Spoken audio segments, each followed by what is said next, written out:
Welcome everybody to Integrated Math 2. This is Mr. Schultz, and we're going to be talking about surface area. So we have to make sure that we break off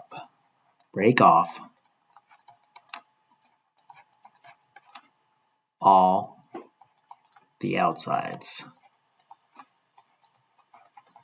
So break it up into its parts.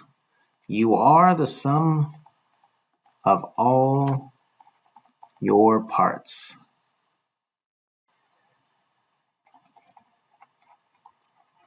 We're going to get to that, but first, make sure you write your first name and your last name, the date, and your period. All right, guys. So I'm going to make sure we go over number 1 and number 3 specifically. But there are some tricks when we're doing the other ones that we just have to look and figure out what is the area.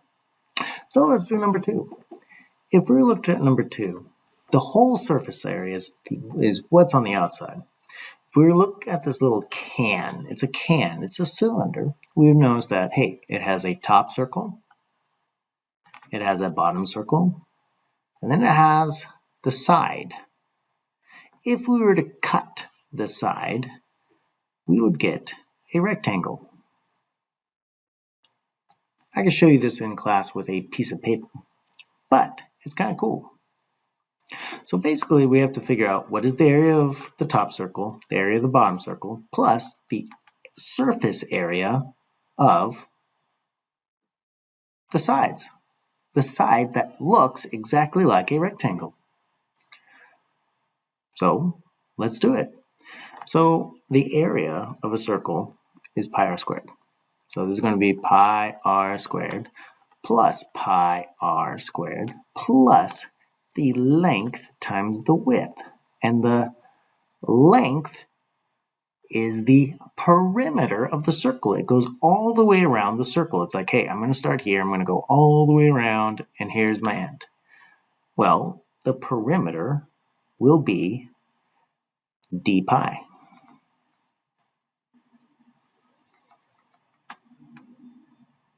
And then finally, we had to multiply that to the width, which is 13. Oh, let me erase that. We haven't put any of the numbers yet in, so let's just put the width, which is the height of the cylinder. All right, well, now we just have to put it in. Now, there's actually 2 of the same circle, so I'm going to put 2 times pi r squared, and the radius is 6 miles squared.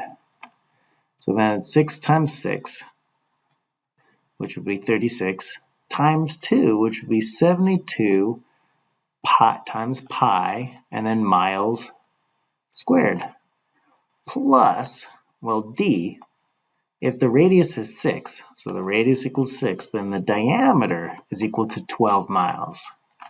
So now I'm going to have 12 times pi times the height, 13. And now at the moment, I'm going to be like, I'm not going to be able to do this in my head. And it's going to take way too long to show it on paper. So I'm going to get my handy dandy calculator, and I'm going to multiply it. 12 times 13, 12 times 13 is 156. But it's 156 pi, and then square miles. Now, I'm going to add that to 72 pi square miles, and I'm going to get my answer of 228 pi miles squared. Now, that's a little hokey. We actually should probably times it by pi. So I'm going to multiply it by pi. And I get 716, and it says nearest 10. So 716.3 square miles. That's it. Now, remember, we're doing area, and area is little squares, not cubes, because that's volume. All right, so let's go over some of the other ones that we have. So it looks like we have like a rectangular or a square. Nah, this is a square prism right here.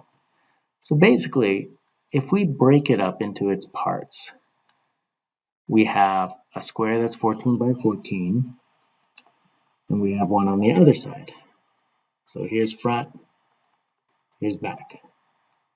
And they're both 14 by 14. And then the sides.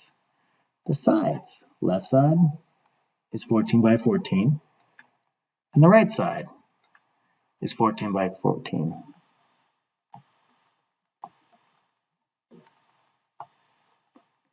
And it's only the top and the bottom that's 14 by 19. So each one of these is a square, rectangle, parallelogram. It doesn't matter what's it called, but each one of these is a little rectangle that we could figure out each of the areas, and then after we do that, we would just add them all up, and we'd get something square centimeters. That's it. So let's do another one. Right here, we have a pyramid, number 5. So if we look at it, it looks like we have 4 triangles.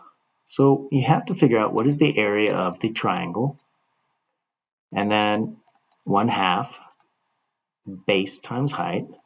So the base is 10, the height is 9.4.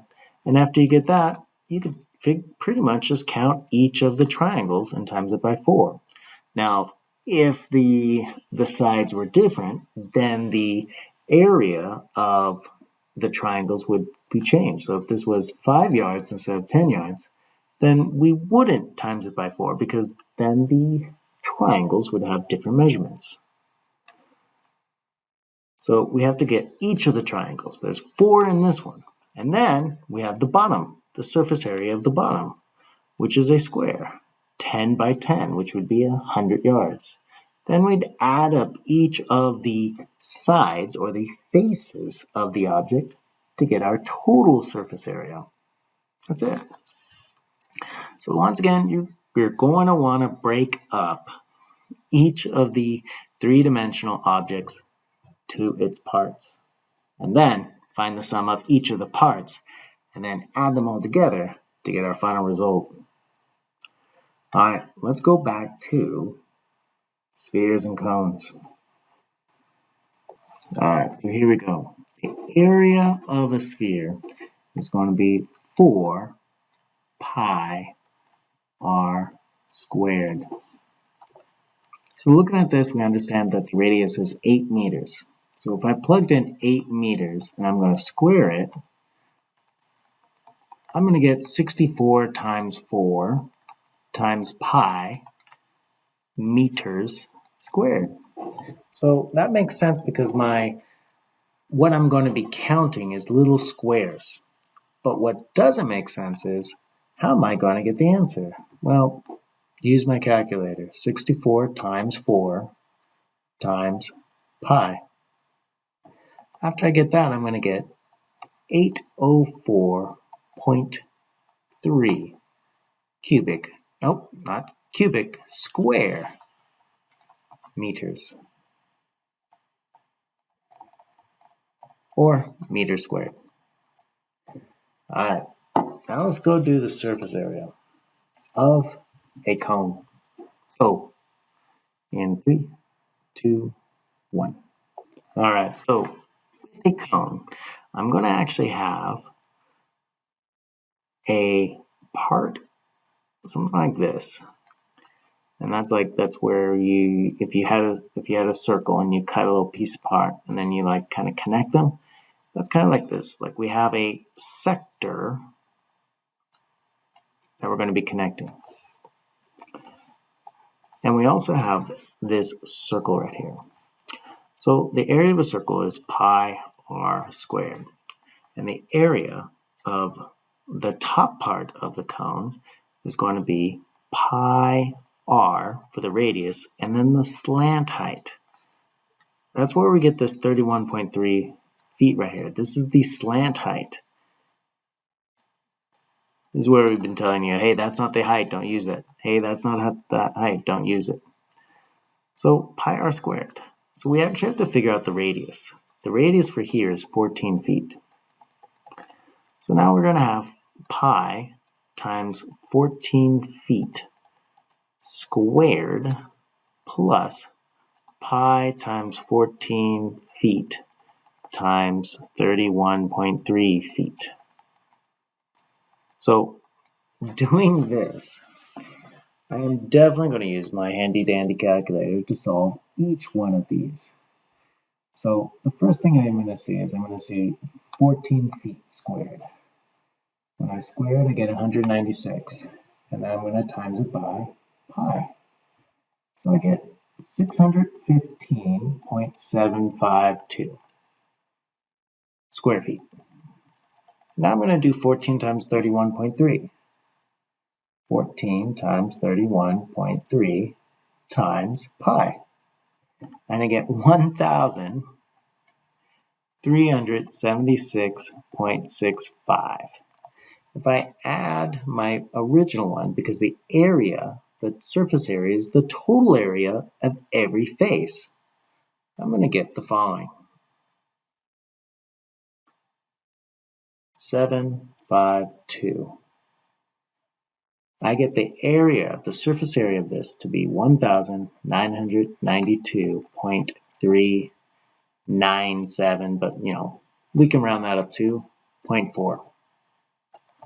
But once again, understand that this is going to be feet squared. So there's actually a little cheat sheet if you want to go look it up. It's on eCadence right now, or it should be, and it will help you figure out what are the formulas used to figure out for all the volumes or surface area. All right, guys. Hope you guys have a good day, and I'll catch you guys in class. Bye.